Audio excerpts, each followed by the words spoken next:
welcome back to my channel and welcome to today's video, which is things I wish I knew when I started weight training with type 1 diabetes. As a little introduction into me and my weight training journey, I started weight training about 4 years ago now, but like with most people, the first year is still kind of getting used to things and knowing what you enjoy and knowing what works. So I've really been properly weight training, I would say, for the last 3 years. But it wasn't until I got my Libra that I really started to understand how weight training affects my sugars and my body. And so if you want to learn more about the Libra, then head to, I think it's my second ever video that I did, where I go really in depth in the Libra and how to get one in the UK and how they help manage diabetes and particularly around weight training. So with that being said, let's get into the first thing I wish I knew when I started weight training with type 1 diabetes. And that is, it is so beneficial, and I wish I knew this before because I would have started weight training a hell of a lot earlier. The more muscle you have in your body, the more your insulin sensitivity increases, which in turn makes it so much easier to manage your diabetes.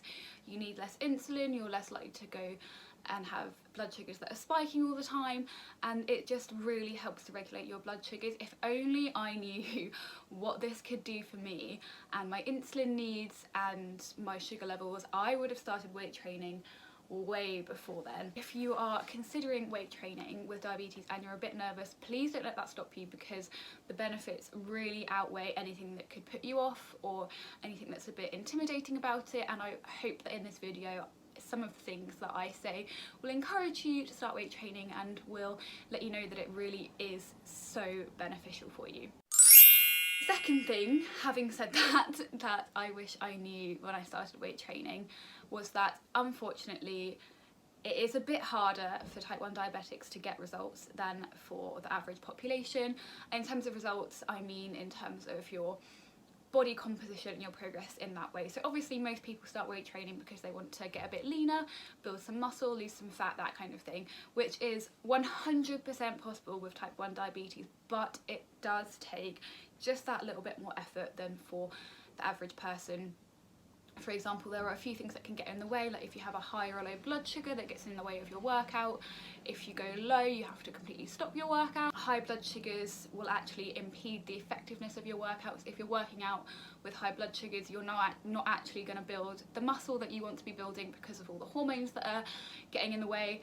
So it really is important to sort out your blood sugars before you start weight training, or as you're starting on this journey. You won't see the progress that you want to see unless you really hone in on your blood sugars and get those as good as you can get them, because that's how you're going to start seeing real progress in the gym and in your body composition. The third thing I wish I knew when I started weight training was how different forms of exercise affect my sugars in different ways. So going for a run will affect your sugars in a different way that weight training will, and that going for a sprint, a kind of high intensity session will.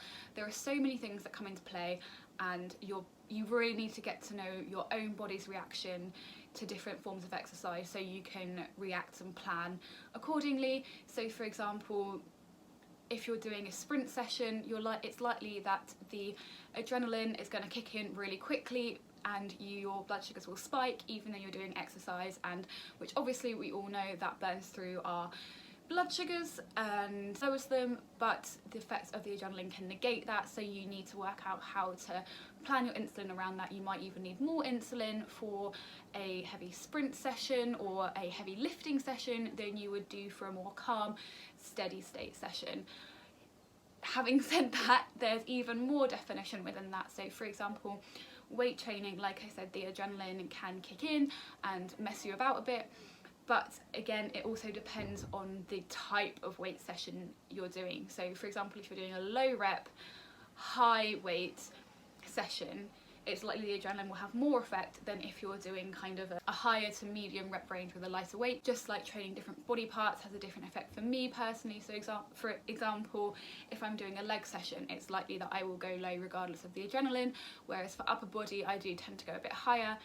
and then drop afterwards. So it's really important to get in tune with your body and monitor as much as you can, so you can find the patterns, and then you'll know how each workout and each body part affects your blood sugars. My fourth thing I wish I knew is that yes, there are rules in the gym, but some can be bent for keeping you healthy. So most gyms will say no bags allowed on the gym floor, but for me, I find it really important to take just a really small bag with my insulin, dextrose tablets, and some form of carbs that I could eat if I go low in the gym, because there's nothing worse than having to completely stop your session because you're having a low blood sugar.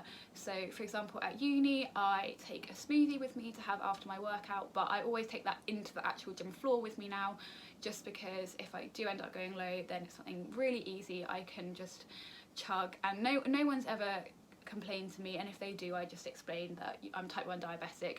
You know, I'll keep my bag out of the way, I'll make sure it's safe and not getting in the way of the equipment or anything like that, but it's really important to have these supplies on you, your test kit or whatever you use to measure your blood sugars, your insulin, just because it is a real pain to have to stop a session, trust me, and it's just a hell of a lot easier if you have everything with you there and then. The fifth thing I wish I knew when I started weight training with diabetes is all about the afterburn. When you lift weights, your muscles will continue to use energy at a higher rate for hours after you finish the actual session, and so your insulin sensitivity will be increased for up to a few hours after your session, so you may need to reduce your insulin for your next meal or even the meal after that, depending on how adapted your blood sugars are and your metabolism is to the different types of weights. For me, I don't have an afterburn too much anymore. It's normally just the meal after, and then throughout the rest of the day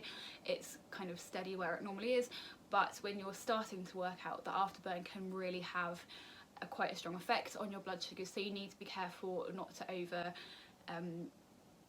your insulin and end up going low afterwards, because that is the most annoying thing when you've had a great workout and then you're ready to smash the day and then you crash because of a hypo. And the sixth and final thing I wish I knew when I started weight training with type 1 diabetes is that the more effort you put into your sugar levels, the more you're going to get out of your weight sessions. Like I said, bad sugar levels really impact, number one, your ability to work out, and number two, the effectiveness of your workout. But not even that, if we go a bit deeper into things, for example, if you're trying to lose a bit of fat, if you're constantly going low because you haven't been tracking the patterns and you're not sure how the exercise affects your sugars, if you're going low and you're having to eat every time to compensate a hypo, maybe 2 or 3 times a day, you're not going to be in a calorie deficit, and so you're not going to make any progress in that direction in terms of losing fat. You need to learn how your body reacts to different types of exercise, not only to have well-controlled diabetes, but to see the results that you're wanting to see. If you're wanting to put on muscle and you're constantly high because you haven't taken into account the adrenaline, the muscle won't build as well as if you had steady blood sugar levels. So it is a pain, and especially at the beginning it is difficult to know what you're doing, and it's difficult to know how your body's going to react and how best to adapt your insulin to exercise before, during and after. But after a few weeks, maybe a few months, I promise you it will be so much easier. There are always things that need tweaking. I have sometimes my body will go through a slight change because of the way I'm exercising, and then I need to rethink my insulin, but it's only every now and then. The benefits that weight training brings to our diabetes and our health in general, I would 100% recommend anyone thinking about starting weight training to do it. And if you are diabetic and you're a bit nervous about going into weight training, then make sure to subscribe and keep an eye out, because in the next couple of weeks I'm going to be putting out a couple of videos. Number one, how to build muscle with diabetes, and number two, how to lose fat with diabetes.